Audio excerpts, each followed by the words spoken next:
രക്ഷിതാക്കളെ, പ്രിയ കൂട്ടുകാരെ, എല്ലാവർക്കും എൻ്റെ ഹൃദയം നിറഞ്ഞ നമസ്കാരം. ഞാൻ ഇന്നിവിടെ സംസാരിക്കാൻ പോകുന്നത് പരിസ്ഥിതി സൗഹൃദ സമൂഹം എന്ന വിഷയത്തെക്കുറിച്ചാണ്. ഇന്നത്തെ കാലത്ത് ഏറെ ചർച്ച ചെയ്യപ്പെടേണ്ടതും ഏറെ പ്രസക്തവുമായ ഒന്നാണ്. ഭൂമി സൗരയൂഥത്തിലെ ഒരു അംഗമാണ്.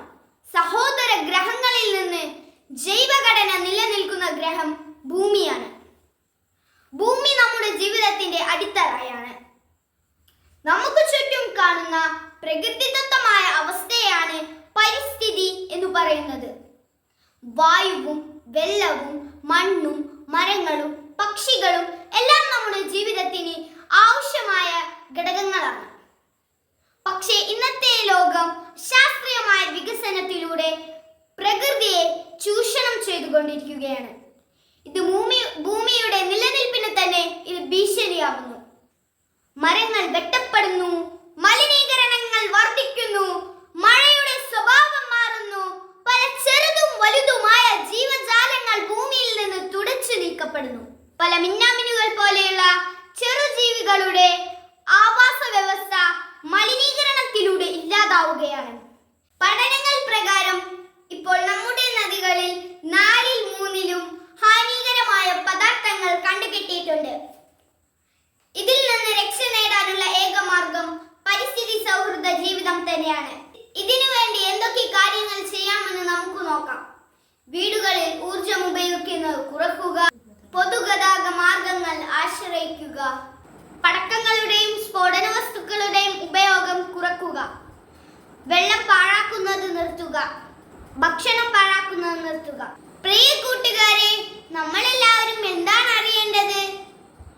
മണ്ണിലിറങ്ങി പച്ച വിരിക്കുക, മരം നട്ട് ഭൂമിയെ സംരക്ഷിക്കുക, പ്ലാസ്റ്റിക് ഒഴിവാക്കൂ, വെള്ളം പാഴാക്കാതിരിക്കുക, ശുചിത്വം പാലിക്കുക. ഭൂമി എല്ലാവരുടേതുമാണെന്ന സത്യം നമ്മൾ തിരിച്ചറിയണം. ഒരു പരിസ്ഥിതി സൗഹൃദ സമൂഹം സൃഷ്ടിക്കാനെന്ന ഉത്തരവാദിത്തം നമ്മൾ എല്ലാവരും ഏറ്റെടുക്കണം. ശുചിത്വം നമ്മുടെ സ്കൂളുകളിൽ നിന്നും വീടുകളിൽ നിന്നും തുടങ്ങട്ടെ. മാലിന്യം വേർതിരിച്ച് നിക്ഷേപിക്കുക, മരങ്ങൾ സംരക്ഷിക്കുക. ഭൂമി നമ്മുടെ അമ്മയാണ്, അവളെ വേദനിപ്പിക്കരുത്. മരം ഒരു ജീവനാണ്, അത് മുറിക്കരുത്. സാമ്പത്തിക ലാഭത്തിനായി മനുഷ്യൻ പ്രകൃതിയെ ചൂഷണം ചെയ്യുമ്പോൾ മാതൃത്വത്തെയാണ് നമ്മൾ തകർക്കുന്നതെന്ന ഓർമ്മ നമുക്ക് വേണം. എല്ലാ സാമൂഹികവും സാംസ്കാരികവുമായ പ്രവർത്തനങ്ങൾ നടപ്പാക്കുമ്പോഴും നമ്മുടെ പരിസ്ഥിതിക്ക് കോട്ടം തട്ടാതെ വേണം അത് നടപ്പാക്കാൻ.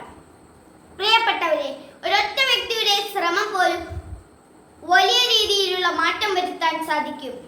പച്ചപ്പുള്ള ലോകം നമ്മുടെ കുട്ടികൾക്കായുള്ള ഏറ്റവും വലിയ സമ്മാനമാണ്. പ്രകൃതിയെ നോവിക്കാതെ എങ്ങനെ ജീവിക്കാമെന്ന സത്യം നമുക്ക് വരും തലമുറയിലേക്ക് പകർന്നു നൽകാം. അതിനായി ഇന്നത്തെ സമൂഹത്തിന് പ്രയത്നിക്കാൻ കഴിയട്ടെ എന്ന് ആശംസിച്ചുകൊണ്ട് ഞാൻ നിർത്തുന്നു. നന്ദി, നമസ്കാരം.